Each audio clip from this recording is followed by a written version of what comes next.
السلام علیکم۔ شاندار سین شوٹ ہو گیا تو انیل کمار نے اسے داد دی۔ اس کے بعد اس کا دوسرا سین بھی اسی سیٹ اور اسی لباس میں تھا۔ یہ سین شہزادے کی ماں کے ساتھ تھا۔ اس کی عکس بندی بھی کامیابی کے ساتھ ہو گئی۔ اس سین کے بعد انیل کمار نے زمرد بائی اور چاند بانو کو اپنے ساتھ اپنے دفتر میں آنے کو کہا۔ ہم پہلے لباس وغیرہ تبدیل کر لیتے ہیں۔ چاند بانو اپنی سج دج سے جان چھڑانا چاہتی تھی۔ اس کا دل اب صرف اپنے محبوب نظر کے سامنے ہی سج سنور کر آنے کی خواہش رکھتا تھا، لیکن ستم یہ تھا کہ ایک وہی نہیں تھا اور دسیوں لوگ اس کے حسن کی تابناکیوں سے محظوظ ہو رہے تھے۔ فلم بن کر ریلیز ہو جاتی تو دیوانوں کی تعداد بے شمار ہو جاتی۔ ابھی رہنے دو، مجھے کہیں باہر جانا ہے، اس لیے تمہارے چینج کرنے کا انتظار نہیں کر سکتا۔ انیل کمار نے بہانہ بنایا۔ وہ چاند بانو کو اسی روپ میں اپنے سامنے رکھنا چاہتا تھا، اس لیے اسے چینج نہیں کرنے دے رہا تھا۔ چاند بانو نے بے بسی سے زمرد بائی کی طرف دیکھا اور اس کے اشارے پر انیل کمار کی بات ماننے پر مجبور ہو گئی۔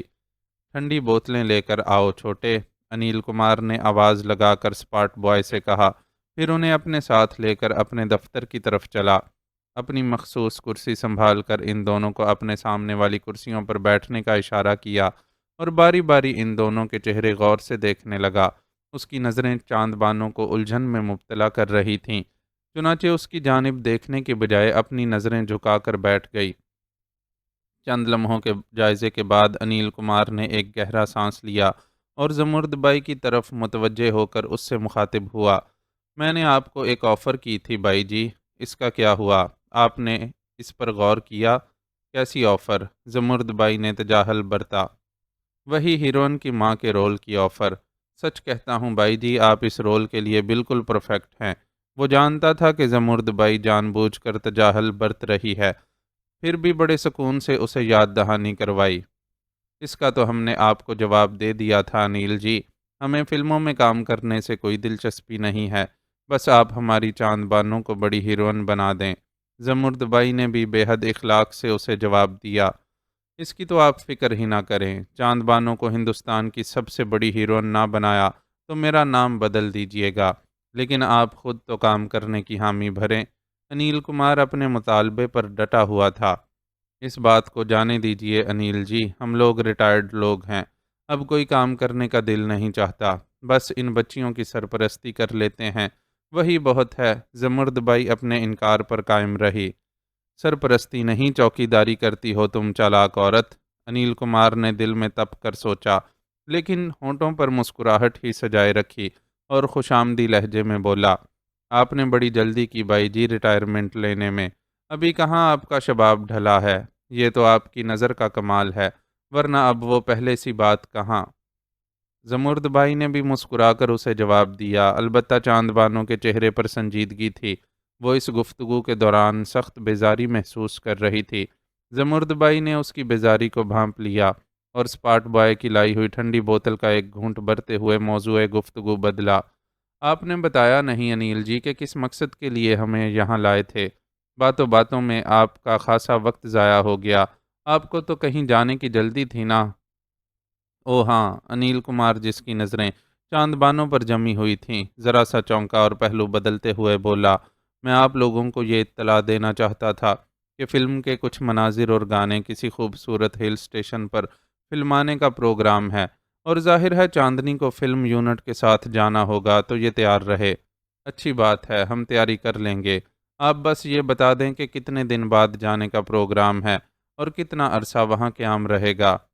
15 دن بعد نکلنا ہے اور تقریباً 15 سے 20 دن کا سٹے رہے گا۔ شیڈول تو ہم نے 15 دن کا ہی بنایا ہے، لیکن مختلف مسائل کی وجہ سے اکثر آؤٹ ڈور شوٹنگ میں طے شدہ شیڈول سے ہٹ کر بھی وقت لگ جاتا ہے، انیل کمار نے بتایا۔ بس تو پھر جس دن آپ کا ڈرائیور فارغ ہو ہمیں اطلاع کر دیجیے گا، وہ ہمیں ضرورت کے مطابق خریداری کروا لائے گا۔ ظاہر ہے پہاڑوں پر یہاں بمبئی میں پہنے جانے والے کپڑے اور جوتے تو مناسب نہیں رہیں گے نا، اس لیے نیا سامان لینا پڑے گا۔ زمرد بائی نے فوراً ہی مطالبہ کر ڈالا۔ جی ٹھیک ہے، انیل کمار نے جواب تو اس بات میں دیا، لیکن اس کے چہرے کے تاثرات ایسے تھے جیسے اس نے کوئی کڑوی گولی چبا لی ہو۔ زمرد بائی اس کے تاثرات کو نظر انداز کر گئی اور مؤدبانہ لہجے میں بولی، ماشاء اللہ، دل کے بڑے کھلے ہیں آپ، چاند بانو کی قسمت اچھی ہے کہ پہلی ہی فلم آپ جیسے دل والے شخص کے ساتھ مل گئی ہے، لیکن آپ بھی کم خوش قسمت نہیں۔ دیکھیے گا جب ہماری چاند بانو فلمی پردے پر جلوہ گر ہوگی تو آپ کی تجوریاں بھر جائیں گی۔ انیل کمار کے حامی بھر لینے پر زمرد بائی نے اس کی تعریف کی، لیکن ساتھ میں خود کو بھی نہیں گرنے دیا اور انیل کمار کو جتا دیا کہ تمہارے ہاتھ جوہر نایاب آ گیا ہے، اس کی کچھ نہ کچھ قیمت تو ادا کرنا ہی پڑے گی۔ چنانچہ اگر وہ شاپنگ کروائے گا تو ان پر کوئی احسان نہیں کرے گا۔ بظاہر مسکرا کر سب سنتا انیل کمار اپنے دل میں سوچ رہا تھا، تجوری میری نہیں بھاٹیا سیٹھ کی بھریں گی، کیونکہ پیسہ تو سارا اسی نے لگایا ہے، میرے حصے میں تو بس چند فیصد کا منافع ہی آئے گا۔ رہی دل کے بڑے ہونے کی بات تو تمہاری خریداری کا بل کون سا میری جیب سے جائے گا، وہ بھی سیٹھ ہی بھرے گا۔ آخر اس نے کہا تھا نا کہ تمہارا بہت خیال رکھا جائے، تو اس خیالداری کا بل تو اسے ہی ادا کرنا ہوگا۔ ہم شوٹنگ کے لیے کون سے ہل اسٹیشن جائیں گے انیل جی؟ اب تک خاموش سامے کا کردار ادا کرنے والی چاند بانو نے اچانک ہی سوال کیا۔ اس نے اپنے سامنے رکھی ٹھنڈی بوتل کو ہاتھ تک نہیں لگایا تھا اور اسے اس بات سے بھی کوئی غرض نہیں تھی کہ آپس میں گفتگو کرنے والے ان دو افراد کے دلوں میں کیا ہے۔ وہ تو بس ہل اسٹیشن کے لفظ پر چونک گئی تھی۔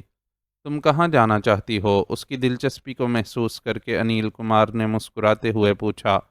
شملہ، اس نے بے ساختگی سے جواب دیا۔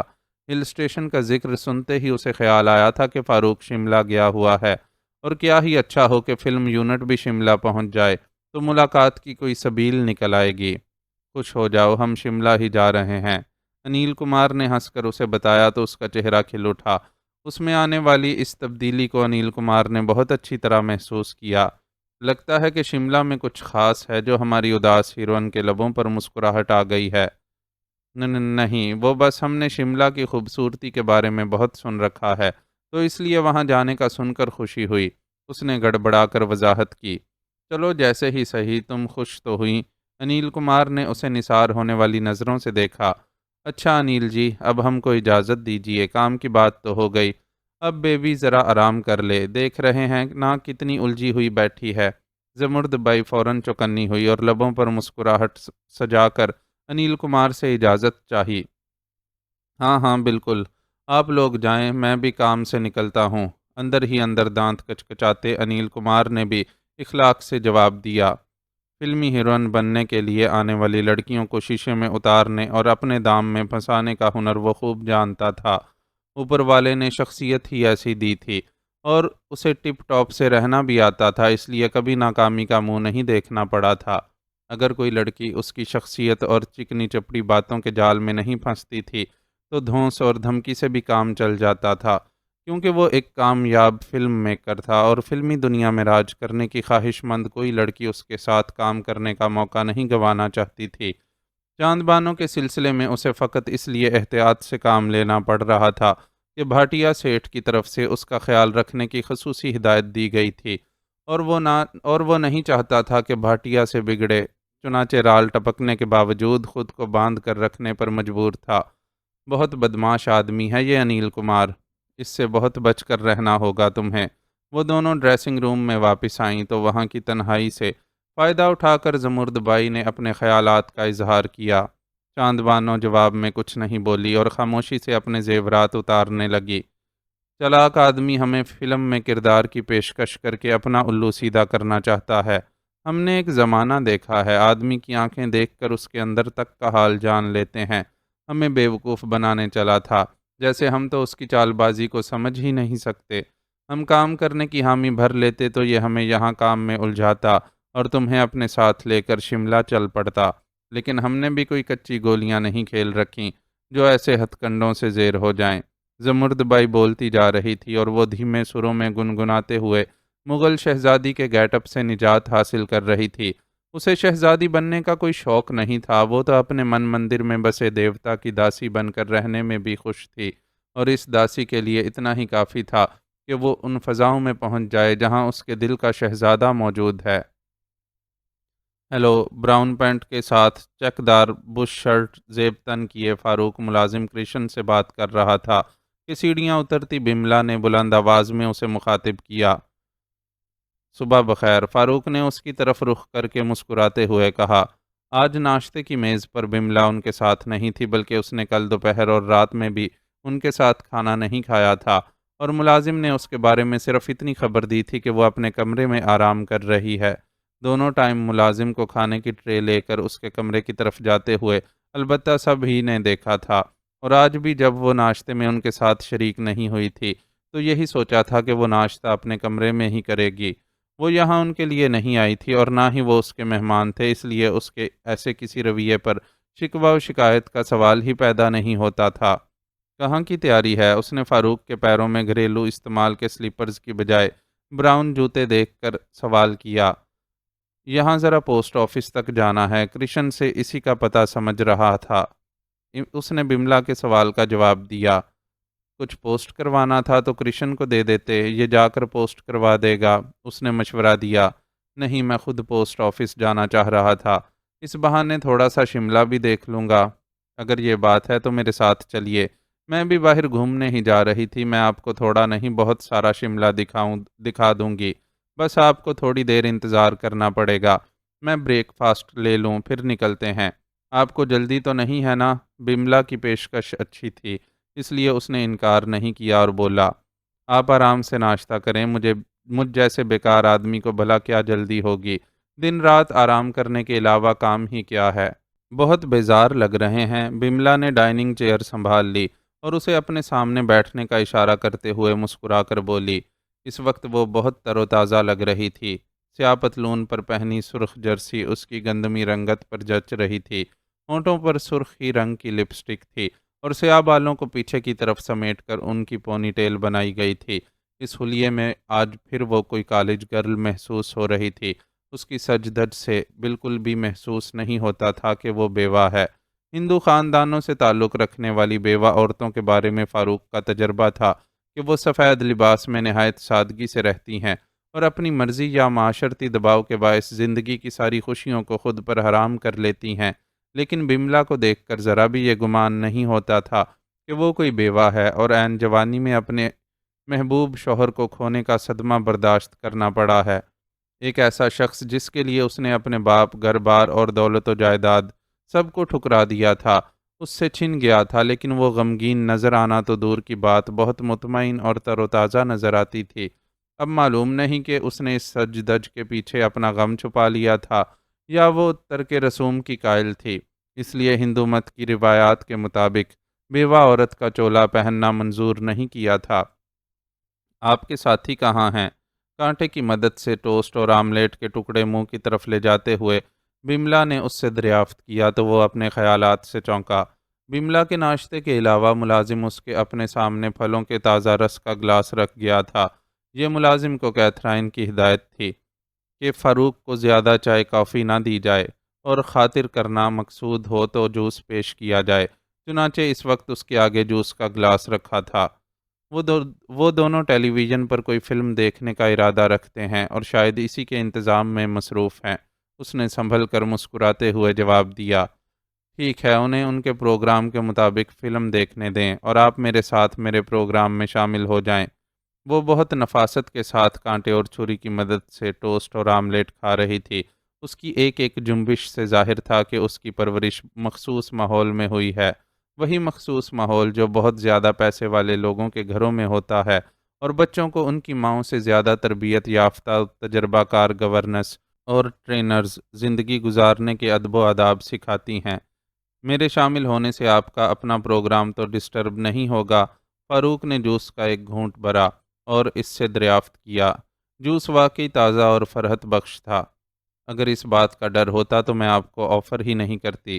اس نے نظر اٹھا کر پل بھر کے لیے فاروق کی طرف دیکھا اور جواب دے کر اپنے ناشتے کی طرف متوجہ ہو گئی۔ اب وہ خود بھی پھلوں کا رس پی رہی تھی۔ آج بھی اس نے بہت مختصر ناشتہ کیا تھا، شاید وہ تھی ہی کم خوراک، اسی لیے دبلی پتلی اور نازک سی تھی اور ذرا سی خود پر توجہ دے کر اصل عمر سے کہیں کم نظر آنے لگتی تھی۔ تو پھر چلیں، چند منٹوں میں ناشتے سے فارغ ہو کر اس نے فاروق سے پوچھا۔ بالکل، وہ جو پہلے ہی اپنا جوس کا گلاس خالی کر چکا تھا فوراً کھڑا ہو گیا۔ دونوں آگے پیچھے چلتے ہوئے بملا باہر آئے تو کرشن گاڑی میں بڑا سا ہاٹ پاٹ اور پانی کا کولر رکھتا ہوا نظر آیا۔ بنگلے پر ڈرائیور سمیت گاڑی موجود تھی، لیکن بملا نے اپنی ہی گاڑی کا انتخاب کیا تھا۔ ڈرائیونگ سیٹ سنبھال کر اس نے فاروق کے لیے اپنے ساتھ والی سیٹ کا دروازہ کھولا اور اس کے بیٹھنے کے بعد گاڑی آگے بڑھائی۔ پہلے وہ پوسٹ آفس پہنچے۔ آپ اپنا لیٹر پوسٹ کرائیں، میں یہیں آپ کا ویٹ کرتی ہوں۔ پوسٹ آفس کی پرانی سی عمارت کے سامنے گاڑی روک کر بملا نے اس سے کہا، تو وہ اپنے ہاتھ میں موجود چمڑے کا چھوٹا سا بیگ لیے گاڑی سے اتر گیا۔ پوسٹ آفس کی سیڑھیاں چڑھ کر بیگ میں موجود 2 لفافوں کو پوسٹ کروانے میں اسے چند منٹ لگے تھے۔ اس نے اڈے کے سب ساتھیوں کے لیے ایک مشترکہ خط لکھا تھا، جس میں اپنا تفصیلی احوال درج کرنے کے ساتھ ساتھ ہر ایک کی فردن فردن خیریت دریافت کی گئی تھی۔ شملہ سے واپسی کے بعد ربن حسب وعدہ اس سے فون پر رابطے میں تھا، لیکن 2-3 منٹ کی اس کال سے اس کے ساتھیوں کی وہ تشفی نہیں ہو سکتی تھی جو اس کے ہاتھ سے لکھے اس تفصیلی خط سے ہوتی۔ اس لیے اس نے خط کا تردد کیا تھا۔ دوسرا خط چاند بانو کے نام تھا۔ وہ یہاں آتے ہوئے اس سے وعدہ کر کے آیا تھا کہ خط کے ذریعے اپنے احوال سے آگاہ رکھے گا۔ چنانچہ اس وعدے کو ایفا کرنے کے لیے اس خط کی بہت ضرورت تھی۔ کیتھرائن اسے زیادہ لکھنے پڑھنے کی اجازت نہیں دیتی تھی کہ اس سے ذہن پر زور پڑنے کا احتمال تھا، اس لیے اس نے وقفے وقفے سے یہ دونوں خطوط مکمل کیے تھے۔ خطوط پوسٹ کرنے کے بعد وہ باہر آیا۔ بملا اس کی منتظر تھی۔ اس کے بیٹھتے ہی اس نے گاڑی سٹارٹ کر دی، پھر پوچھنے لگی، کہاں چلنا پسند کریں گے آپ؟ میرا مطلب ہے، شملہ میں کون سی جگہ پہلے دیکھنا چاہیں گے؟ جہاں آپ مناسب سمجھیں۔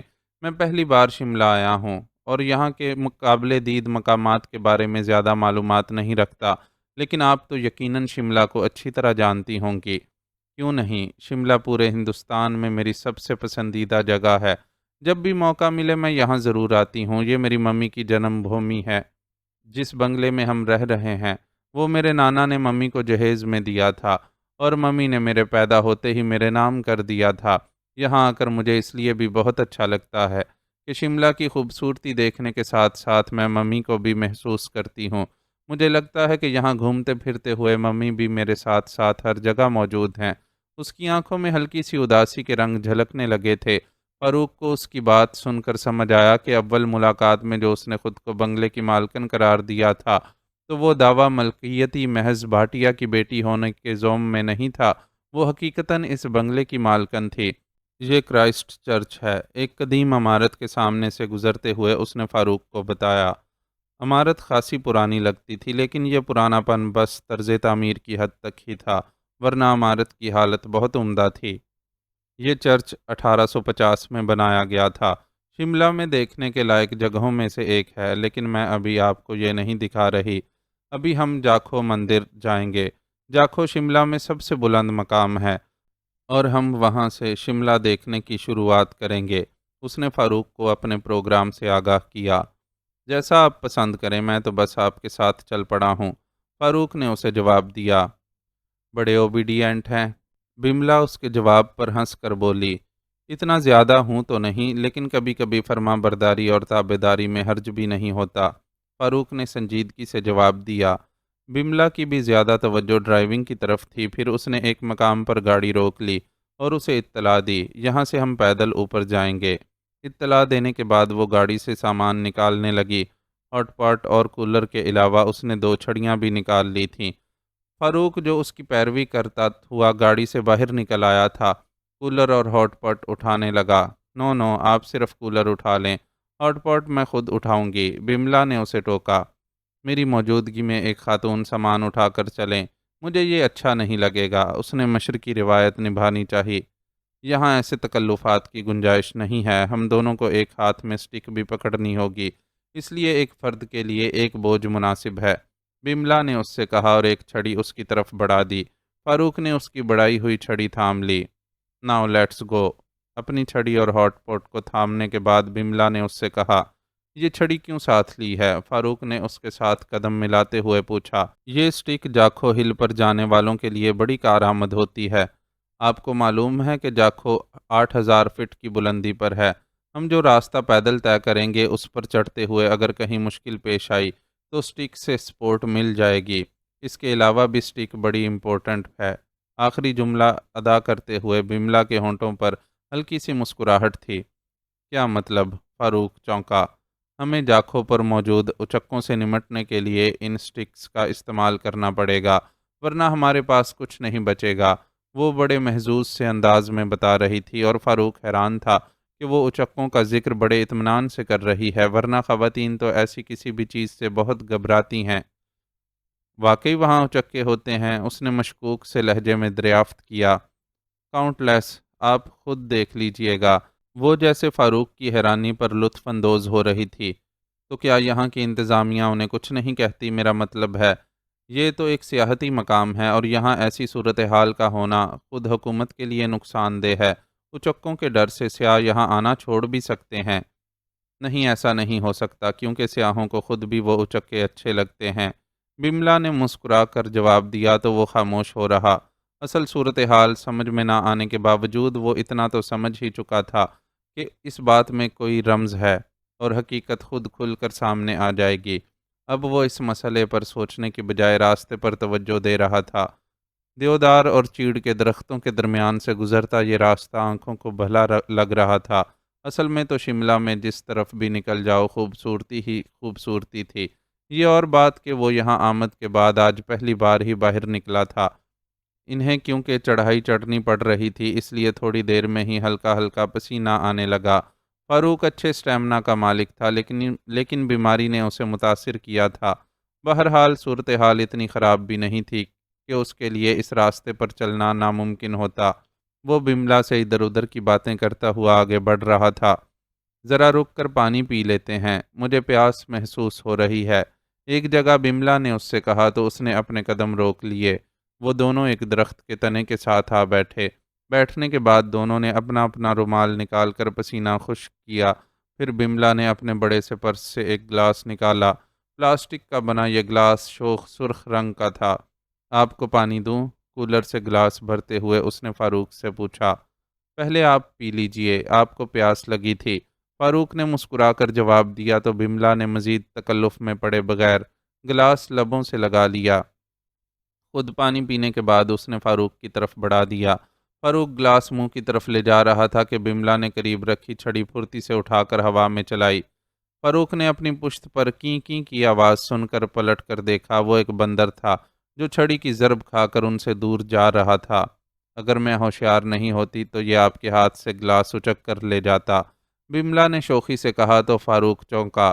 یعنی بملا اب تک اسے جن اچکوں سے ڈرانے کی کوشش کرتی رہی تھی وہ یہ بندر تھے۔ تو یہ ہیں آپ کے سو کارڈ اچکے؟ اس نے ہنس کر پوچھا۔ جی ہاں، اور انہیں معمولی مت سمجھیے گا، یہ بہت تیز ہوتے ہیں، پل میں انسان کے ہاتھ کی چیز اچک کر غائب ہو جاتے ہیں۔ بس چیز انہیں پسند آنے کی بات ہوتی ہے۔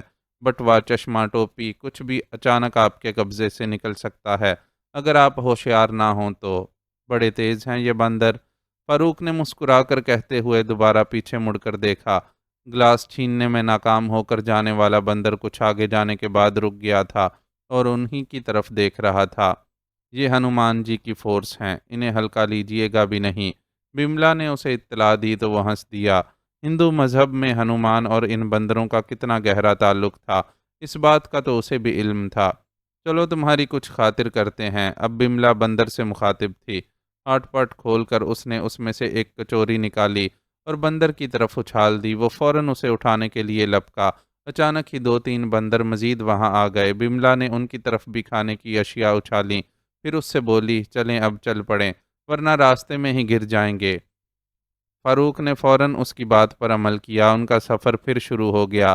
راستے میں انہوں نے کئی بندروں کو دیکھا لیکن وہ دور دور ہی رہے اور ان کے نزدیک نہیں آئے۔ راستے میں بملا اسے پہاڑی اور مندر کے بارے میں معلومات فراہم کرتی رہی۔ کہتے ہیں جب ہنومان جی راون سے لڑائی میں زخمی ہو گئے تھے تو انہوں نے جاکھو ہل پر ہی بسیرا کیا تھا اور یہیں وہ حیرت انگیز بوٹی سنجیونی بھی پائی جاتی ہے جو ہر طرح کے زخم کے علاج کے لیے کارآمد ہے۔ ہنومان نے اسی بوٹی سے اپنے زخموں کا علاج کیا تھا اور راون سے اگلے ٹکراؤ تک یہیں پڑاؤ کیے رہے تھے۔ بملا اسے جو کچھ بتا رہی تھی وہ بغیر تبصرے کے سن رہا تھا۔ ظاہر ہے اسے ان ہندو دیو مالائی داستانوں پر یقین نہیں تھا، لیکن بملا کے سامنے اپنے خیالات کا اظہار کر کے وہ اس کا دل بھی نہیں دکھانا چاہتا تھا۔ وہ پڑھی لکھی اور ماڈرن عورت ہونے کے باوجود اگر ان داستانوں پر یقین رکھتی تھی تو ایسا صرف عقیدے کی وجہ سے تھا اور وہ کسی کے عقیدے کو خواہ چھیڑنے کے کا قائل نہیں تھا، سو چپ چاپ چلتا رہا۔ چلتے چلتے اس کے سر میں درد کی ہلکی ہلکی ٹیسیں اٹھنے لگیں، لیکن اس نے پرواہ نہیں کی اور نہ ہی چہرے سے تکلیف کا اظہار ہونے دیا۔ بالآخر وہ جاکھو مندر تک پہنچ ہی گئے۔ بلندی پر بنے اس مندر کے پس منظر میں دیودار اور چیڑ کے درختوں کی موجودگی نے منظر کو مزید خوبصورت بنا دیا تھا۔ مندر کے اطراف میں ہنومان کے عقیدت مندوں کے علاوہ چند انگریز جوڑے بھی دکھائی دے رہے تھے، جو یقیناً صرف تفریح کے خیال سے وہاں آئے ہوئے تھے۔ ویسے اس نے سن رکھا تھا کہ انگریزوں کو تاریخی عمارتیں اور نوادرات وغیرہ دیکھنے کا بے حد شوق ہوتا ہے۔ بملا انگریزوں کے لباس میں تھی، لیکن وہ ان کی طرح یہاں صرف سیر و تفریح کے لیے نہیں آئی تھی، اسے ہنومان جی کی پوجا بھی کرنی تھی۔ چنانچہ وہ مندر کی سیڑھیوں کی طرف بڑھ گئی۔ فاروق اپنی جگہ پر ٹھہرا رہا اور احاطے میں ہی ایک درخت کے تنے سے ٹیک لگا کر بیٹھ گیا۔ سر کی تکلیف میں آہستہ آہستہ اضافہ ہونے لگا تھا۔ وہ کچھ دیر آنکھیں بند کر کے بیٹھتا تو سکون محسوس ہو سکتا تھا، لیکن سارا سامان اس کی تحویل میں تھا اور ہنومان جی کے بندروں کی فورس کا کوئی بھروسہ نہیں تھا کہ اس کی غفلت سے فائدہ اٹھا کر کب کیا اچک کر لے جائیں۔ اس لیے وہ چوکنا بیٹھا ارد گرد کا جائزہ لیتا رہا۔ مندر کی عمارت خوبصورت تھی اور اس پر لگے رنگین جھنڈے دور ہی سے اسے نمایاں کر رہے تھے۔ دیواروں پر مختلف نقش و نگار موجود تھے، ان میں سے زیادہ تر نقش ہنومان اور رام جی کے تھے۔ بملا نے اسے راستے میں جو معلومات فراہم کی تھیں، ان کے مطابق یہاں ماربل کی ایک سل پر ہنومان جی کے قدموں کا نشان بھی موجود تھا۔ اسے ہنومان کے قدموں کا نشان دیکھنے سے کوئی دلچسپی نہیں تھی، اس لیے اپنی جگہ بیٹھا ارد گرد کا جائزہ لیتا رہا۔ وہاں موجود افراد میں چند ایسے جوان جوڑے بھی شامل تھے جنہیں دیکھتے ہی احساس ہو جاتا تھا کہ وہ نو بیاہتا اور شملہ ہنی مون منانے کے لیے آئے ہوئے ہیں۔ ان کی آنکھوں کی چمک اور ہونٹوں کی مسکراہٹ ہی جدا ہوتی تھی۔ من پسند ساتھی کے مل جانے کی خوشی چہروں سے چھلکی پڑتی تھی۔ ایسے منظر کو دیکھ کر اسے جولیٹ کا خیال نہ آتا، یہ کیسے ممکن تھا؟ وہ غیر ارادی طور پر ہی خود کو اور اسے ان جوڑوں کے درمیان انہی کی طرح گھومتا پھرتا محسوس کرنے لگا۔ جاگتی آنکھوں کا یہ خواب کتنی دیر جاری رہا، اسے اندازہ نہیں ہو سکا۔ بملا کے پکارنے پر بڑبڑا کے چونکا تو اس خواب کا اختتام ہوا۔ کیا آنکھیں کھول کر سو رہے تھے؟ بملا نے ہنس کر پوچھا، لیکن اس کی ہنسی میں کچھ پھیکا پن تھا جسے فاروق نے فوراً محسوس کر لیا اور فکر مندی سے پوچھا، کیا بات ہے، آپ کچھ اداس لگ رہی ہیں؟ نہیں، بس ایسے ہی۔ اس نے فاروق سے نظریں چرائیں۔ کچھ تو ہے، اگر مناسب سمجھیں تو بتا دیں۔ اس نے ہلکا سا اصرار کیا۔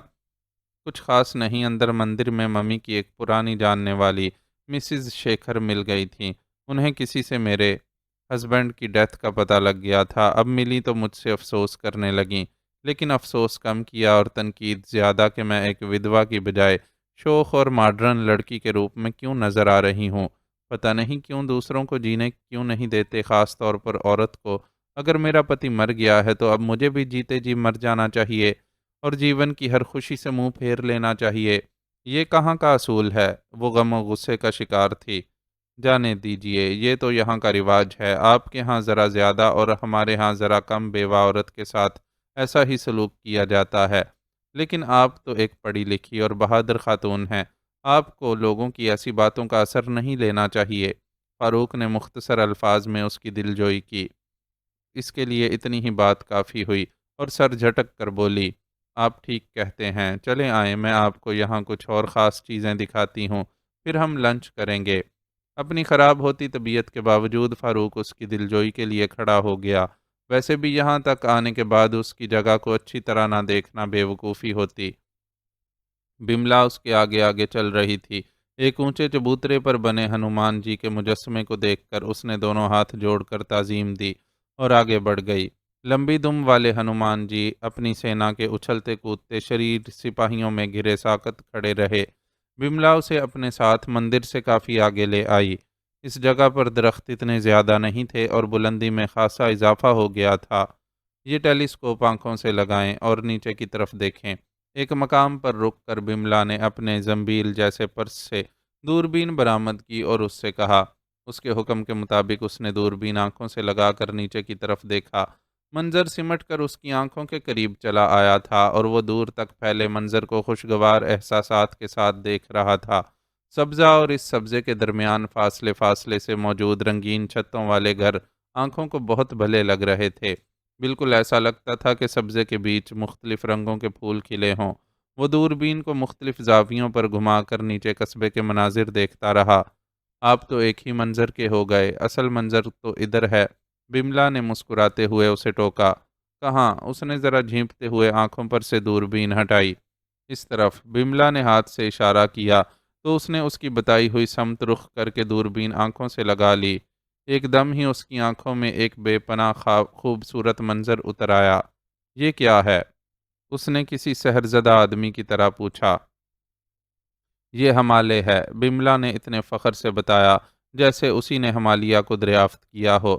فاروق زبان سے مزید کچھ کہے بغیر برف پوش ہمالیہ کی چوٹی کا نظارہ کرتا رہا۔ سفید برف پر گویا سورج کی کرنوں کا رقص ہو رہا تھا۔ ہمالیہ کی سفید برف سے ٹکرا کر منعکس ہونے والی سورج کی کرنیں ارد گرد رنگ سے بکھیر رہی تھیں۔ میں جب بھی یہاں آؤں ہمالیہ کو دیکھے بغیر واپس نہیں لوٹتی۔ اس کی کیفیت کو محسوس کرتی بملا نے اسے بتایا تو وہ ذرا سا چونکا اور دوربین اس کی طرف بڑھا دی۔ اسے احساس ہوا تھا کہ وہ خود دوربین پر قبضہ کیے کھڑا ہے اور بیچاری بملا کو کچھ دیکھنے کا موقع نہیں مل رہا۔ یہاں آنے کے بعد اتنا خوبصورت منظر نظر انداز کر جانے والا کوئی بیوقوف ہی ہو سکتا ہے۔ اس کا یہ تبصرہ حقیقت پر مبنی تھا۔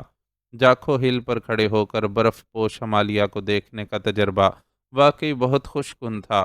جب بملا بھی اپنے شوق کی تکمیل کر چکی تو انہوں نے مندر کی طرف واپسی کا سفر شروع کیا۔ مندر کے احاطے میں ایک جگہ چن کر بملا نے لنچ کا فیصلہ کیا۔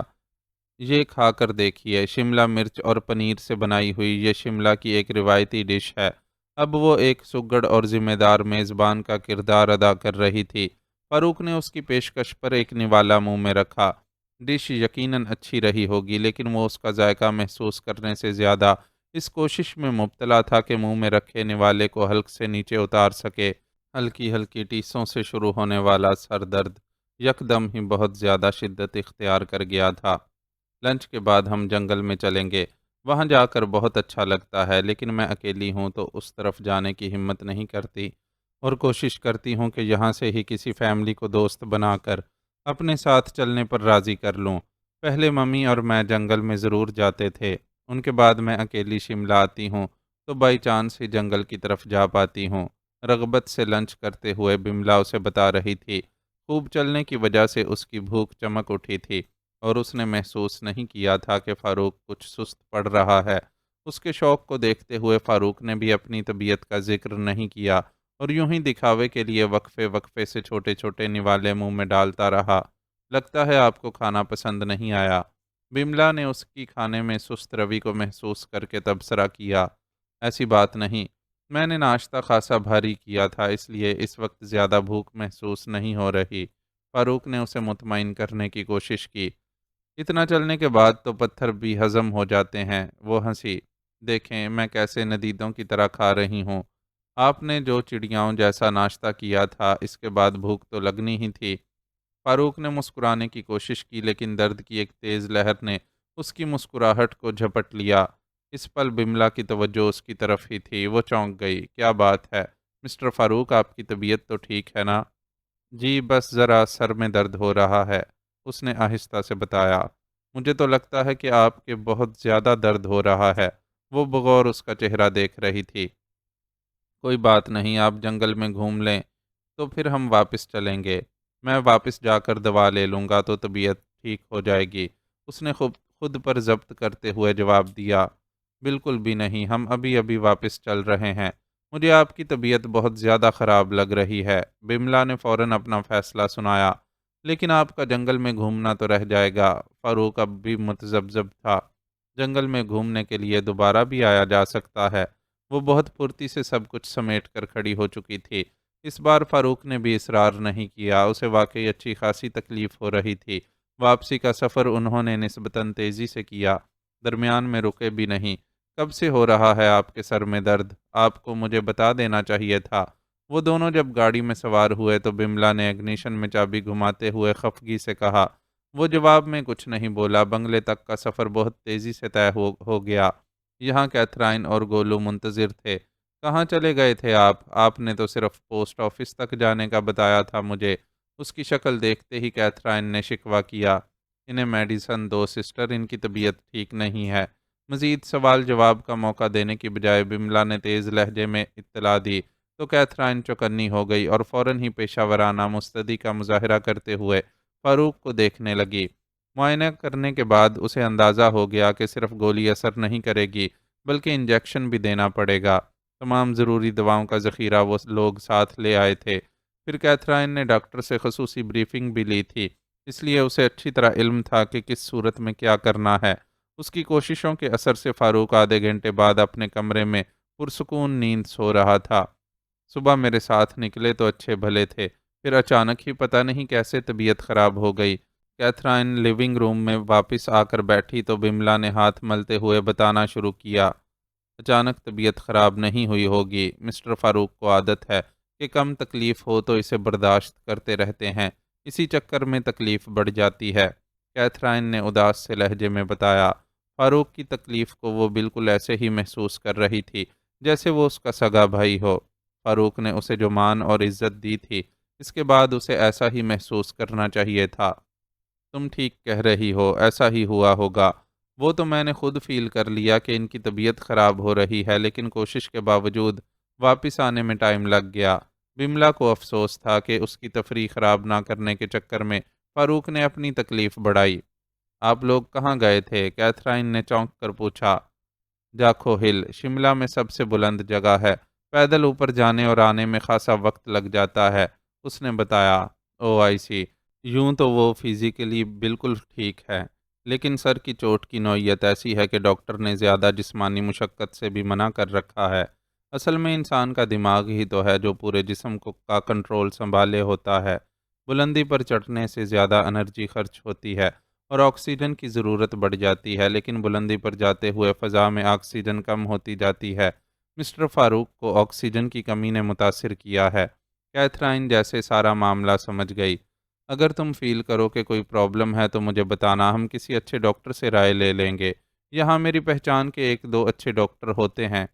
بملا بنا غلطی کے ہی خود کو قصوروار سمجھ رہی تھی، اس لیے فکر مند تھی۔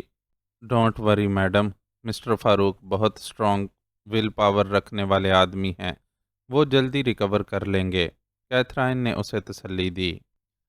چاند بانو نے پتہ نہیں کتنی بار سادہ سے صفحے پر تحریر وہ چند سطری خط پڑھا جو آج ہی اسے ملا تھا، اور جس میں فاروق نے اپنی خیریت اور شملہ کی خوبصورتی کے مختصر سے تبصرے کے علاوہ اس سے اس کا احوال دریافت کرنے کے سوا کچھ نہیں لکھا تھا، لیکن وہ یوں شاداں و فرحاں تھی جیسے کوئی محبت نامہ پڑھ رہی ہو۔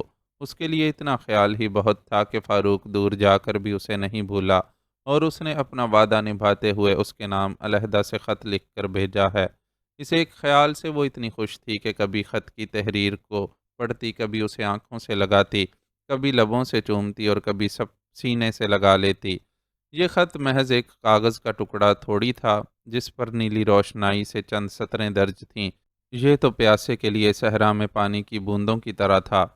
وہ اس کاغذ سے لپٹی فاروق کی خوشبو کو سونگھ سکتی تھی، اسے کاغذ پر موجود فاروق کی انگلیوں کا نادیدہ لمس بھی محسوس ہو رہا تھا۔ ایسے میں وہ خوشی سے سرشار نہ ہوتی تو اور کیا کرتی۔ کیا بات ہے بنو، آج کمرے سے باہر ہی نہیں نکلیں؟ کہیں ابھی سے بڑی ہیرونوں کے نخرے تو نہیں آ گئے مزاج میں کہ اپنے ساتھ والیوں سے ملنا ہی گوارا نہیں؟ وہ اپنی خوشی میں مست بستر پر نیم دراز تھی اور خط کے کاغذ کو اپنے دائیں رخسار سے لگا رکھا تھا کہ کاجل دروازے پر دستک دے کر اندر داخل ہوئی اور اس سے شکوہ کیا۔ اللہ نہ کرے جو ہم میں ایسے نخرے آئیں، ویسے بھی کون سا ہم اپنی خوشی سے فلمی ہیروئن بننے پر راضی ہوئے ہیں جو اس بات پر غور کریں گے؟ ہمارے لیے تو بس یہ ایک آزمائش ہی ہے۔ اگر آپ سب لوگوں کا اتنا اصرار نہ ہوتا تو ہم کبھی اس کام کی حامی نہ بھرتے۔ کاجل کی آواز سن کر وہ بستر پر اٹھ بیٹھی اور پوری سچائی سے اس کی بات کا جواب دیا۔ ہم کیا اور ہمارا اصرار کیا، یوں کہو نا کہ ان کے کہنے پر راضی ہوئی تھیں، کاجل نے اسے چھیڑا۔ ان کا کہنا ہم ٹال بھی کیسے سکتے تھے؟ وہ کھوئے کھوئے انداز میں مسکرائی اور اپنی نرم و نازک انگلیوں کو سطروں پر پھیرنے لگی۔ لگتا ہے انہوں نے محبت نامہ بھیجا ہے، کاجل نے فوراً ہی اس کے ہاتھ میں موجود خط کا نوٹس لیا، پھر اشتیاق سے پوچھنے لگی، کیا لکھا ہے؟ خود پڑھ کے دیکھ لو۔ چاند بانو نے خط اس کی طرف بڑھا دیا، جسے کاجل نے فوراً تھام لیا اور جلدی جلدی تحریر پر نظریں دوڑانے لگی۔ زمرد بائی کے کوٹھے کی لڑکیوں کو لکھنا پڑھنا سکھایا جاتا تھا، اور شعراء کا کلام خاص طور پر پڑھنے کے لیے دیا جاتا تھا، کیونکہ زمرد بائی کا کہنا تھا کہ جو شعر کو پڑھنا اور سمجھنا نہیں جانتا، وہ اسے روح کی پوری گہرائی سے گا بھی نہیں سکتا۔ تو یہاں لڑکیوں کی تعلیم کا خصوصی انتظام تھا اور انہیں اساتذہ کا کلام پڑھایا جاتا تھا۔ میری طبیعت اچھی ہے، شملہ کا موسم بہت خوشگوار ہے، تم اپنا احوال سناؤ، یہ بھلا کیسا محبت نامہ ہے؟ ایک نظر میں پورا خط پڑھ لینے والی کاجل نے خط اسے واپس کرتے ہوئے تبصرہ کیا، محبت نامہ تو اسے تم نے قرار دیا تھا، ورنہ یہ تو ایک سادہ سا خط ہے۔ چاند بانو اس کے تبصرے پر مسکرا کر بولی، وہ تو ہمیں تمہارے 14ویں کے چاند کی طرح چمکتے چہرے کو دیکھ کر گمان ہوا تھا۔ کاجل نے منہ بنایا۔ وہ چاند بانو کے بستر پر اس کے عین مقابل بیٹھی اس سے مکالمہ کر رہی تھی۔ ہمیں تو وہ ہوا بھی پیاری ہے جو ان کو چھو کر آ جائے، یہ تو پھر ان کے ہاتھ سے لکھا خط ہے۔ چاند بانو نے عالم جذب میں اس کی بات کا جواب دیتے ہوئے بے خودی کی کیفیت میں خط کو سینے سے لگایا۔ اللہ اللہ، ایسا عشق! عشق کے سمندر میں اتنی گہرائی تک مت اترو چاند بانو، یہ سمندر تمہیں ڈبو دے گا۔ اس بار کاجل ذرا گھبرا گئی تھی۔ واللہ اگر ایسا ہو گیا تو ہم اسے اپنی خوش نصیبی سمجھیں گے، چاند بانو نے بے ساختگی سے جواب دیا۔ تمہاری باتوں سے مجھے تو خوف آ رہا ہے۔ تو چھوڑو نہ، جانے دو ان باتوں کو، اور یہ بتاؤ کہ ہمارے سفر کی تیاری کہاں تک پہنچی؟ تم گئی تھی نا خریداری کے لیے ساتھ میں؟ اس نے خود ہی موضوع بدل دیا۔ انیل کمار نے حسب فرمائش زمرد بائی اور اس کے لیے گاڑی بھجوا دی تھی کہ وہ جا کر اپنی مرضی کی خریداری کرائیں۔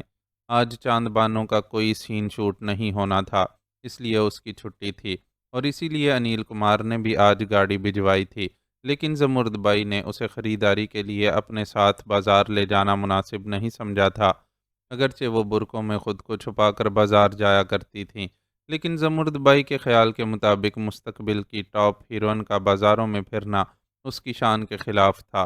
چنانچہ وہ کاجل کو اپنے ساتھ لے گئی تھی۔ کاجل کو اس کی پسند ناپسند کا اچھی طرح علم تھا، اس لیے اسے کوئی خاص فکر بھی نہیں تھی۔ بڑی جلدی خیال آ گیا آپ کو خریداری کے بارے میں پوچھنے کا۔ کتنی دیر ہوئی بننے میاں سے پیغام بھجوایا تھا کہ حال میں آ جاؤ، سب وہیں جمع تھے اور تمہارے ساتھ مل کر سارا سامان دیکھنا چاہتے تھے۔ کاجل نے خفا سے لہجے میں اسے یاد دلایا۔ ہاں بس ہم ذرا مصروف تھے، اس نے خط کو انگلیوں سے سہلایا۔ چھٹی کے دن مصروف رہنے کا عذر اس کا مطلب سمجھتی ہو چاند بانو؟ تمہارے ساتھ والیوں کو یہ گمان گزرے گا کہ تم مغرور ہو گئی ہو اور ہیروئن بننے کے بعد ان کے ساتھ بیٹھنا پسند نہیں کرتی۔ کاجل کا لہجہ تیکھا ہو گیا۔ لیکن ایسی کوئی بات نہیں ہے، وہ سٹ پٹائی۔ یہ صرف میں سمجھتی ہوں، باقی سب کو تمہارے دل کی خبر نہیں ہے، اور نہ ہی ہونی چاہیے۔ محبت ایک ایسا مقدس راز ہے جو دل میں ہی دفن رہے تو اچھا ہوتا ہے۔ لوگوں کی زبان پر آنے کے بعد یہ جذبہ تماشا بن کر رہ جاتا ہے۔ کاجل نے اسے نصیحت کی۔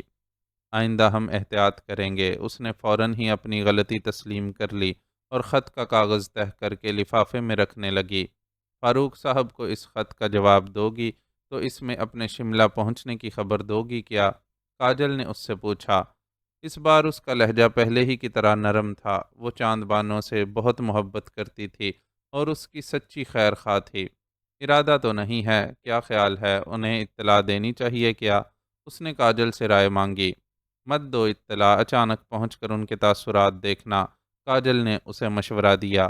ہم بھی ایسا ہی کچھ سوچ رہے ہیں۔ اس کے پنکھڑی کے سے ہونٹوں پر مسکراہٹ چٹکی۔ وہ جیسے تصور کی آنکھ سے فاروق کا حیران چہرہ دیکھ کر محظوظ ہو رہی تھی۔ اس پل اس کے چہرے پر اتنے رنگ تھے کہ کاجل نے نظر لگ جانے کے ڈر سے اپنی نظریں اس پر سے ہٹا لیں اور کھڑے ہوتے ہوئے بولی، آؤ چلو، چل کر سب کے درمیان بیٹھتے ہیں۔ چاند بانو نے خط اپنے تکیے کے نیچے احتیاط سے رکھا اور اس کے ساتھ چل پڑی۔ اس کی چال کے متوالے پن میں آج ہونے والی آدھی ملاقات کی سرشاری بھی شامل تھی۔ ربن کی قہربار نظریں اپنے سامنے کھڑے شخص پر ٹکی ہوئی تھیں۔ وہ اس وقت مجو دادا والے اڈے پر تھا۔ اس کے دائیں ہاتھ پر رامو بیٹھا ہوا تھا اور سامنے اڈے کے باقی افراد موجود تھے۔ اچھے خاصے افراد کی موجودگی کے باوجود وہاں ایسی خاموشی تھی کہ پن بھی گرتی تو اس کی آواز سنائی دیتی۔ اس خاموشی میں صرف ربن کی آنکھیں بول رہی تھیں، اور یہ آنکھیں قہر کی جو زبان بول رہی تھیں، اس کو سمجھنے والوں کے دل اپنی اپنی جگہ کانپ رہے تھے۔ ابھی زیادہ دن نہیں گزرے تھے جب انہوں نے یہیں اسی مقام پر ربن کے ہاتھوں مجو دادا کا انجام دیکھا تھا۔ ایک عرصے اڈے پر حکمرانی کرنے والے مجو دادا کو اس نے منٹوں میں چت کر دیا تھا، اور بڑے بڑے دعوے کرنے والا مجو دادا اس لائق بھی نہیں رہا تھا کہ زندگی میں کبھی چاقو تھام سکے۔ تیرے کو اڈے کے اصولوں کا پتہ نہیں لگا تھا کیا؟ سامنے کھڑے شخص کو کچھ دیر گھورتے رہنے کے بعد اس نے بھاری آواز میں اس سے استفسار کیا۔ اپن نے کوئی نیا کام نہیں کیا ہے، اپن نے وہی کیا ہے جو اتنے سالوں سے کرتا آ رہا ہے۔ اس شخص نے شانے جھٹکتے ہوئے ذرا خراب مزاج کے ساتھ اس کی بات کا جواب دیا۔ وہ تقریباً 40 سال کی عمر کا آدمی تھا، قد کاٹھ اچھا تھا اور ہاتھ پیروں کا بھی مضبوط نظر آتا تھا۔ اس کا نام رفیق اور فیقہ تھا، اور وہ مجو دادا کے منہ چڑھے ساتھیوں میں سے ایک تھا۔ اب وہ تیری ماں کا یار اس اڈے کی گدی پر نہیں بیٹھا ہے جس کے ہوتے تو اپنی منمانی کرتا تھا۔ اب یہ مجو کا نہیں، ربن دادا کا اڈا ہے، اور یہاں صرف ربن دادا کا اصول چلنے کا ہے۔ تم ساروں کو پہلے دن ہی بولا تھا کہ جس کو ادھر ہی رہنا ہے اپنے اصولوں کے حساب سے رہنا ہوگا، ورنہ ادھر سے چلتے بنو۔ ہندوستان کوئی چھوٹا ملک نہیں ہے، کدھر نہ کدھر تم کو جگہ مل ہی جائے گی۔ پر تو سمجھ رہا تھا کہ ربن دادا کی ناک کے نیچے رہ کر اپنی منمانی کرتا رہے گا اور کسی کو خبر نہیں ہوگی، پر یہ تیری بھول تھی۔ یہ جو تیرے کو اپنے تھوبڑے پر 2 آنکھیں اور 2 کان دکھتے ہیں، یہ دیکھنے کو صرف 2 ہیں، ورنہ اپن کی سینکڑوں آنکھیں اور سینکڑوں کان ہیں، اور تیرے جیسے اپنے سے چھپ نہیں سکتے۔ اس نے منہ بھر کے فیقے کو ایک بڑی سی گالی سے نوازا۔ گالیاں مت دو دادا۔ گالی سن کر فیقے کا منہ سرخ ہو گیا اور اس نے احتجاج کیا۔ گالی نہ دوں تو تیرے جیسے کو پھولوں کا ہار پہناؤں؟ ربن نے اسے ایک اور زوردار گالی دی۔ گالی سن کر فیقے کی آنکھوں میں طیش کی لہر دوڑ گئی، اور اس نے لبوں کو یوں کھولا جیسے جواب میں خود بھی کوئی سخت لفظ کہنا چاہتا ہو، لیکن پھر عین وقت پر ہونٹوں کو بینچ لیا۔ اپن نے بولا تھا کہ ادھر اپنی مرضی نہیں چلے گی، اور کوئی ماں کا جنا اپنی مرضی سے کہیں سے ایک دھیلا نہیں لے گا۔ اپنے پاس سارا کام حساب کتاب سے ہوتا ہے، اور حساب کتاب سے سب کو حصہ ملتا ہے، پر تو نے اپنی بات ایک کان سے سن کر دوسرے سے اڑا دی، اور حاجی سرمد کی دکان سے 1 2 نہیں پورے درجن بھر جوڑے کٹوا ڈالے۔ تیرے کو ایسا کرنے کی اجازت کس نے دی؟ ربن اس پر بری طرح بگڑ رہا تھا۔ اپنے کو ضرورت تھی، اس لیے اپن نے ایسا کیا۔ فیقے نے بے پرواہی سے اس کی بات کا جواب دیا۔ اس کی آنکھوں میں ایک واضح بغاوت تھی، اور لگتا تھا وہ ربن کے روب میں آنے کے موڈ میں نہیں ہے۔ کیوں، تیرے کو بہن بیٹی کا دہیج بنانے کا تھا جو ضرورت تھی؟ ہوتی تو اپن خود سارا انتظام کرتا، پر تو حرام کا جنا تو اس رن کے ناز اٹھانے کو مال سمیٹ کر لے گیا تھا نا، جس کے کوٹھے پر دن رات پڑا رہتا ہے، اور جس کی ہوس کا پیٹ کسی طرح بھرتا ہی نہیں۔ ربن نے کاٹدار لہجے میں اس کا کچا چٹھا کھولا تو وہ بس سر جھٹک کر رہ گیا، منہ سے کچھ بولا نہیں۔ اسے باندھ کر چوک پر ڈال دو، اور گن کر سب کے سامنے پورے 100 جوتے لگاؤ، تاکہ سب کو پتہ چل جائے کہ ربن دادا کے اڈے پر کوئی اپنی منمانی نہیں کر سکتا۔ ربن نے اس کا باغیانہ انداز دیکھا اور جھٹ سزا تجویز کر دی۔ اس سزا کو سن کر فیقے کی آنکھیں پھٹ گئیں۔ اسے سرعام جوتے لگائے جانے کا مطلب تھا کہ وہ پھر اس علاقے میں سر اٹھا کر نہیں چل سکتا۔ تم لوگوں نے سنا نہیں کہ اپن نے کیا کہا ہے؟ فیقے کو سنائی جانے والی سزا پر دم بخود رہ جانے والوں کو اس نے قہربار لہجے میں پکارا تو اپنی اپنی جگہ ساکت بیٹھے لوگوں کے جسموں میں جنبش پیدا ہوئی۔ پہلے پیش قدمی کرنے والے وہ لوگ تھے جنہوں نے دل سے ربن کی اڈے پر حکمرانی کو تسلیم کر لیا تھا۔ ہاتھ نہیں لگانا اپنے کو۔ فیقے نے لوگوں کو اپنی طرف بڑھتے دیکھا تو بھڑک اٹھا اور چاقو نکال لیا۔ دیکھتے ہی دیکھتے وہاں چاقو ہی چاقو نکل آئے۔ اتنے چاقوؤں کی موجودگی میں اکیلا فیقہ کچھ نہیں کر سکتا تھا۔ اسے ہتھیار ڈالنے ہی پڑے۔ ذرا دیر میں وہ رسیوں سے بندھا پڑا تھا۔ 5 6 بندوں نے مل کر اسے اٹھایا اور ربن کے حکم کی تعمیل کے لیے چل پڑے۔ اس سارے ہنگامے کے بعد ربن زیادہ دیر سب کے درمیان نہیں ٹھہرا اور رامو کے ساتھ اٹھ کر ایک اندرونی کمرے میں پہنچ گیا۔ اپنے کو لگتا ہے یہ بات ادھر ہی ختم نہیں ہوگی، فیقہ پھر دوبارہ کمینہ پن کرے گا۔ سالے کی آنکھوں پر سور کی چربی چڑھی صاف نظر آ رہی تھی۔ تنہائی ملتے ہی رامو نے اپنے اندیشے کا اظہار کیا۔ اپنی جوتی کو بھی پرواہ نہیں ہے، اپن نے بھی سب دیکھا اور سمجھا ہے، وہ حرام کا جناب ادھر ٹکنے والا نہیں ہے، تو دیکھ لینا وہ دوبارہ ادھر شکل نہیں دکھائے گا اور یہ بہت اچھا ہوگا۔ اپن کو اس کے تیور نظر آ رہے تھے، باقیوں کو سبق سکھانے کے واسطے اس کا یہ انجام ضروری تھا۔ ربن نے اسے جواب دیا، پھر کھڑے ہوتے ہوئے بولا، اپن اب ادھر سے چلے گا، ادھر بھی دیکھنا ہے، تو ادھر ہی رک اور آنکھیں اور کان کھلی رکھ۔ رامو کو نصیحت کر کے وہ وہاں سے روانہ ہو گیا۔ اب اس کا رخ اپنے پرانے اڈے کی طرف تھا۔ شملہ سے واپسی کے بعد اس نے دونوں اڈوں میں کئی انتظامی تبدیلیاں کی تھیں، جن میں سب سے بڑی تبدیلی افراد کا تبادلہ تھا۔ مجودادہ والے اڈے سے کچھ لوگ اپنے اڈے پر منتقل کیے گئے تھے اور کچھ افراد کو پرانے اڈے سے مجودادہ والے اڈے پر لایا گیا تھا۔ اس طرح نئے شامل ہونے والوں کی تربیت اور نگرانی دونوں کا انتظام ہو گیا تھا۔ ان چکروں میں الجھا وہ جولی سے ملاقات کا وقت بھی نہیں نکال سکا تھا۔ ایک تو وہ خود بھی ملازمت کرتی تھی، اس لیے ایسا بھی ہوا کہ اس کے پاس ملاقات کی فرصت ہوتی تو وہ گھر پر موجود نہ ہوتی، لیکن آج اسے امید تھی کہ ملاقات ہو جائے گی، کیونکہ شام ہو چکی تھی اور شام تک جولی واپس گھر آ جاتی تھی۔ اسے ثریا بانو کے رشتے کے سلسلے میں غلام محمد سے بھی ملاقات کرنی تھی۔ اپنے علاقے میں پہنچ کر اس نے کموں کو اڈے پر جانے کا حکم دیا اور خود جانی کے ساتھ غلاموں کے گھر کی طرف بڑھا۔ کموں اور جانی کو وہ مجودادہ والے اڈے سے اپنے ساتھ لے کر چلا تھا۔ ارے بھائی آپ آئیے، ادھر اندر تشریف لائیے۔ غلام محمد کا دروازہ کھٹکھٹانے پر وہ خود باہر نکلا اور ربن کو دروازے پر کھڑا دیکھ کر گرم جوشی سے دعوت دی۔ نہیں بھائی، اپن کو دوسرے کام سے جانا ہے، آپ کے پاس بس اس لیے ٹھہرے تھے کہ پتہ کر لیں کہ آپ نے لڑکے والوں کو بمبئی آنے کا پیغام بھیج دیا یا نہیں۔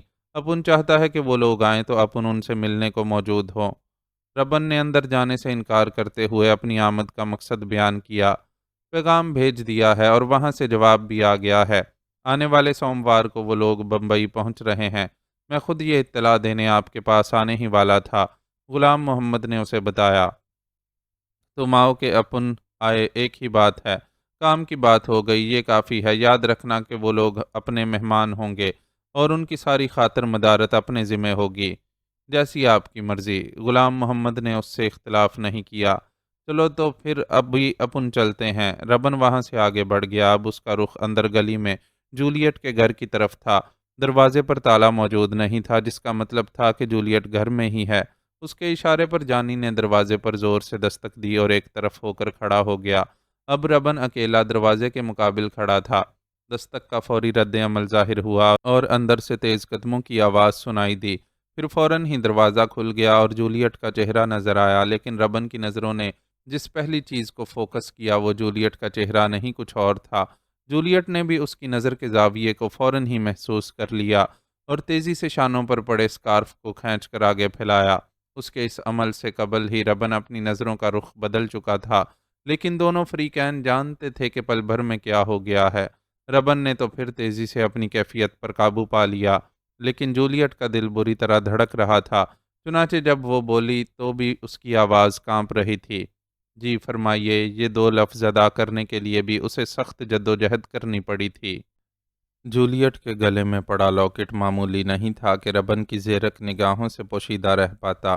اس نے بمبئی جیسے شہر میں ایک عمر گزاری تھی اور یہاں کے بڑے بڑے دولت مندوں سے رابطے میں رہتا تھا، اس لیے اصل اور نقل میں فرق کرنا بھی خوب جانتا تھا۔ جولیٹ کے گلے میں موجود لاکٹ کو ایک نظر دیکھ کر ہی اس نے جان لیا تھا کہ وہ بہت قیمتی ہے۔ حقیقتاً اس نے اپنے جاننے والے سیٹھوں کی بیگمات کے پاس جو زیورات دیکھے تھے، یہ اسے ان سے بھی زیادہ قیمتی لگا تھا۔ ساتھ ہی اس نے جولیٹ کا گریز بھی بھانپ لیا تھا۔ وہ شاید جلدی میں بھولے سے اس لاکٹ کو پہنے پہنے دروازے پر آ گئی تھی اور اپنی غلطی کا احساس ہونے پر اسے چھپانے کی کوشش کی تھی۔ ربن کے لیے اندازہ لگانا ممکن نہیں تھا کہ جولیٹ کے پاس ایسا قیمتی لاکٹ کہاں سے آیا، اور نہ ہی وہ اس سے اس سلسلے میں کوئی سوال کر سکتا تھا کہ مبادا اسے گمان گزرے کہ اڈے کا دادا اس کی ملکیت پر بری نظر رکھتا ہے۔ وہ لاکھ حصول پسند اور دیالو مزاج کا بندہ تھا، لیکن تھا تو ایک دادا ہی نا، جس پر اعتبار کرنا لوگوں کے لیے آسان نہیں ہوتا۔ بد اچھا بدنام برا والی بات تھی۔ چنانچہ اس نے جولیٹ سے کوئی بھی استفسار کرنا مناسب نہ سمجھا اور نرمی سے بولا، اپن تجھے تیرے باپ کا پرسہ دینے آئے ہیں۔ ایک جانب ہو جانے والا جانو بھی ربن کی پشت پر آ کھڑا ہوا کہ اگر جولیٹ جھجک محسوس کر رہی ہے تو اسے دیکھ کر مطمئن ہو جائے۔ اس نے جولیٹ کو بہن کہا تھا اور محسوس کرتا تھا کہ جولیٹ اس کی زبان کا اعتبار کرتے ہوئے اس پر بہت اعتماد کرنے لگی ہے۔ تھینک یو سو مچ، آئیں اندر آ جائیں۔ جولیٹ نے ربن کے پیچھے کھڑے جانی کو ایک نظر دیکھا اور ایک قدم پیچھے ہٹ کر ان لوگوں کو اندر آنے کی راہ دی۔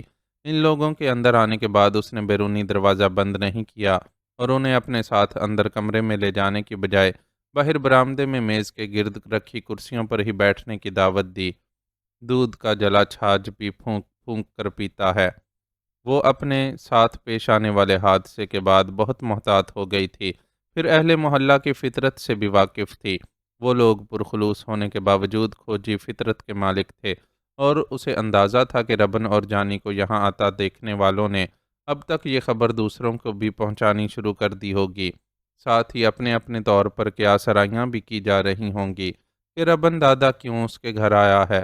ان کیا سرائیوں میں سے کوئی سوچ اس کے کردار پر شک کرنے والی نہ ہو، اس لیے اس نے ان دونوں کو بالکل سامنے ہی بٹھایا تھا اور ساتھ ہی بیرونی دروازہ بھی کھلا رکھا تھا۔ آپ لوگ چائے پئیں گے یا سوڈا منگواؤں؟ ان دونوں کے بیٹھ چکنے کے بعد وہ خود بھی ایک کرسی پر بیٹھ گئی اور آداب میزبانی نبھائے۔ کچھ نہیں، ربن نے زبان کے ساتھ ہی ہاتھ بلند کر کے اشارے سے بھی انکار کیا اور مزید بولا، اپن بس گھڑی بھر کے لیے ہی تیرے پاس آئے ہیں، اپنے لیے تو بیٹی جیسی ہے، پر ہم سمجھتے ہیں کہ بھونکنے والے کتے ہر ایک پر بھونکتے ہیں، اپنی تو خیر ہے، اپنا جاجتی ادھر ٹھہرنا تیرے کو بھاری پڑے گا۔ وہ ایک جہاں دیدہ آدمی تھا جو سب سمجھتا تھا۔ جولیٹ نے اس کی بات پر کوئی تبصرہ نہیں کیا، لیکن اس پر ایک متشکرانہ نظر ضرور ڈالی کہ وہ اس کے مسئلے کو سمجھ رہا ہے۔ ربن کے رویے نے اسے اپنی گھبراہٹ پر قابو پانے میں بھی مدد دی تھی۔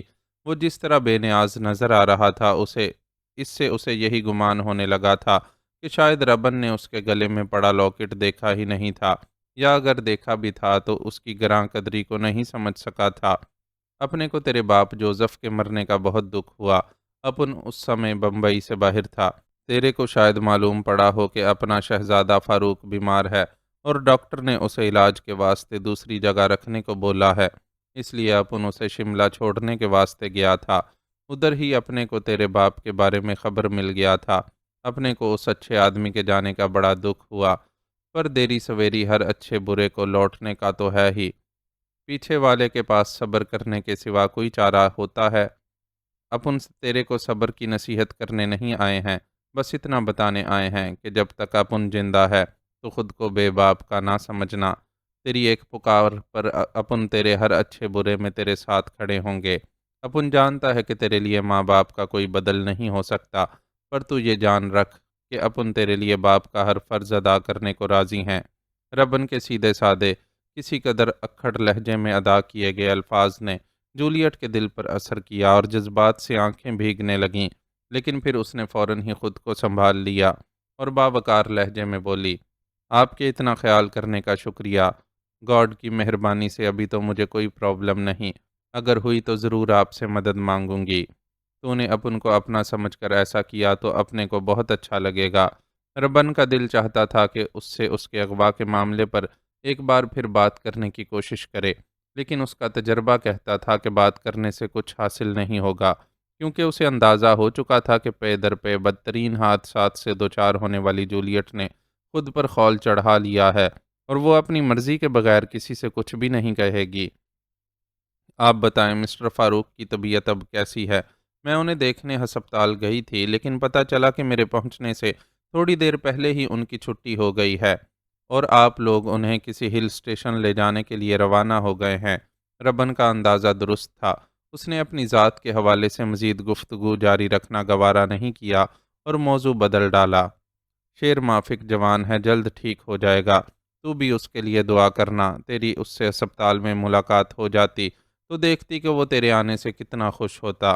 ربن اسے فاروق کی طبیعت کے بارے میں جواب دیتے ہوئے ایک ایسی بات کہہ گیا جس نے جولیٹ کو چونکا دیا۔ اس نے فاروق کی خود پر پڑنے والی نگاہیں دیکھی تھیں اور بحیثیت عورت ان نگاہوں کی زبان بھی سمجھ سکتی تھی، لیکن ربن کے جملے سے اسے گمان ہوا تھا کہ شاید وہ بھی فاروق کا واقف حال ہے۔ اس نے ربن کے چہرے کو غور سے دیکھ کر جانچنے کی کوشش کی کہ واقعی اس کی بات کوئی معنویت رکھتی تھی یا وہ محض رواداری میں ادا کیا گیا ایک رسمی جملہ تھا۔ ربن نے اس کا چونکنا اور پھر جھانچتی نگاہوں کو شدت سے محسوس کیا، لیکن اپنے چہرے پر کوئی تاثر نہیں آنے دیا۔ جولیٹ کی نگاہیں مایوس ہو کر اس کے چہرے سے پلٹ گئیں، وہ جو بڑے بڑے زیر نگاہ رکھنے والوں کو اپنا بھید نہیں دیتا تھا۔ بھلا اس کل کی لڑکی کے آگے کیا کھلتا؟ اچھا تو بٹیا پھر اپن چلتے ہیں، تو اپنے تھوڑے کہے کو بہت سمجھنا، اور کبھی خود کو غیر نہ سمجھنا۔ اپن اڈے پر نہ بھی ہوئے تو اپنے سارے لونڈے تیرے بھائی ہی ہیں۔ ربن اپنے کہنے کے مطابق زیادہ دیر وہاں نہیں بیٹھا اور کام کی بات کر کے فوراً کھڑا ہو گیا۔ تھینک یو دادا، آپ نے میری اتنی پرواہ کی۔ مجھ پر تو پہلے ہی آپ کا بڑا احسان ہے۔ آپ کے پیچھے برادر جانی اور دوسرے لوگوں نے بڑا خیال کیا۔ مجھے تو اپنا ہوش ہی نہیں تھا۔ محلے والوں کے ساتھ مل کر ان لوگوں نے ہی سب کچھ سنبھالا۔ جولیٹ بھی اپنی کرسی سے اٹھ کھڑی ہوئی اور تہہ دل سے شکریہ ادا کیا، کیونکہ یہ تو حقیقت تھی کہ مشکل گھڑی میں اڈے والوں نے بڑا ساتھ دیا تھا۔ احسان وحسان کچھ نہیں، محلے دار ہونے کے ناطے اپن کا فرض بنتا تھا خیال کرنا، پر تو اپن کی بیٹیا ہے، بیٹیوں کا تو بڑا حق ہوتا ہے۔ ربن نے پل بھر کے لیے اس کے سر پر ہاتھ رکھا اور تیزی سے باہر نکل گیا۔ جانی نے بھی اس کی پیروی کی، وہ ربن کے حکم پر اس کے ساتھ آیا تھا اور پوری گفتگو میں ذرا بھی مداخلت نہیں کی تھی۔ دہلیز پر کھڑی جولیٹ نے جانی کا احترام بھرا وہ رویہ بھی محسوس کیا تھا اور ربن کی اپنے لیے خصوصی شفقت بھی، اور وہ حیران تھی کہ یہ سب کیا ہے۔ ویسے تو ربن دادا کا یہ تاثر پہلے بھی سامنے آیا تھا کہ وہ گنڈا ہونے کے باوجود ایک مہربان اور خیال رکھنے والا شخص ہے۔ اپنے لیے اس کی شفقت اور مہربانی میں اس نے کچھ الگ ہی بات محسوس کی تھی۔ اس خصوصی رویے کا محرک کیا تھا؟ کیا فاروق؟ وہ اس بات پر زیادہ سوچنا نہیں چاہتی تھی کہ فاروق تو پہلے بھی اس کے لیے ناقابل قبول تھا، اور اب زندگی جس نہج پر چل پڑی تھی وہاں کومل جذبوں کی پذیرائی کی کوئی گنجائش ہی نہیں رہی تھی۔ معزز ناظرین و سامعین، لائک، کمنٹس اور شیئر ضرور کریں۔ شکریہ۔